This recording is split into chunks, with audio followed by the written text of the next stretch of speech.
I'm Aaron from PhoneDog.com, and I'm back from Mobile World Congress in Barcelona with the Nexus 4 30-day challenge. It's day 19. Let's see what I found out about this iconic Google flagship device.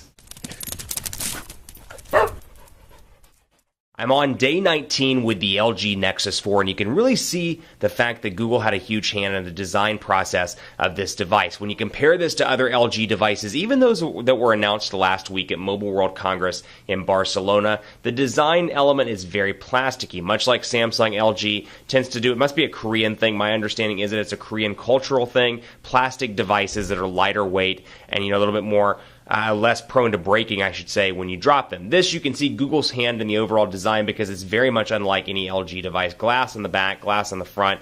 Beautiful build quality here that exudes premium materials. But day 19 with this device, and I had it last week in Barcelona, but I kept it on Wi-Fi all of the time because my Straight Talk SIM card did not have international roaming capabilities. That said, I'm finding a lot of what I've found with basically, any other video I've done in this series, any of the reviews, the dogfights, I find that the device overall is relatively fast. It performs well. The 4.7-inch display is large enough for my day-to-day use. I still don't care for Android 4.2 in comparison to TouchWiz and Sense. I think there's more of a value play, like I've said multiple times, in those overlays as opposed to, just stock Android. It's beautiful. It's huge improvements. I've also found that in this device, it does lag from time to time. When I'm doing things in the menu, when I'm going through different applications, I find it's going to be hard to replicate on screen here or on camera while I'm showing you this, but I will find from time to time that it does slow down. That's not to say that this isn't a fast device with a quad-core processor, with a 4.7-inch display. Everything there is working perfectly fine, but still I do see some moderate slowdown. Also, I've noticed the battery life, like I said, is not great. 2,100 milliamp hour battery, slightly improved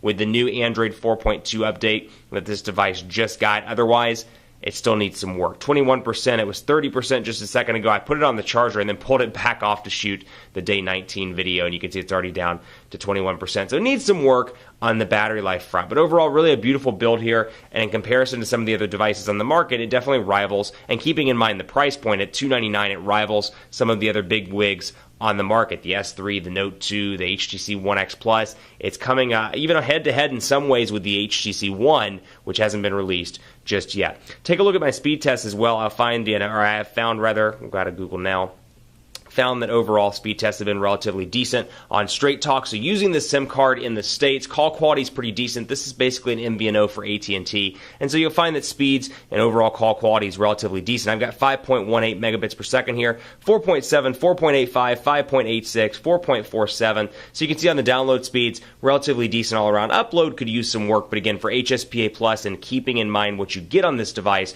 $45 gets you unlimited email, unlimited web browsing, unlimited calling, unlimited texting, and it's all contract free. You really can't beat that for the price point. So really impressive there. Haven't been throttled just yet. I've been using this for YouTube videos for doing speed test work and have not been throttled yet, although my service expires in 4 days. So what I'm going to do, I'm going to wrap up the Straight Talk portion of this 30-day challenge, and we'll round it out with just AT&T coverage with an AT&T SIM card. So overall, impressed with the device. I'd give it a solid 7 out of 10. Very impressed, more so than I thought I would be after starting the 30-day challenge. What I will say, I still think there's a huge value add to be had in TouchWiz and Sense and Motorola's UI for the consumer that you don't necessarily get with this device. But then again, you could make the argument that these devices were never intended for the mainstream consumer. The Nexus brand has always been kind of for the mainstream, or not for the mainstream, rather kind of for the junkie, that tech person that wants to hack, root, mod, and this device is just a great iteration in the lineup of Nexus devices. Keep it locked on PhoneDog.com. Forgive my voice, like I said, got sick in Barcelona, recovering from a stomach bug, nasty, nasty, nasty.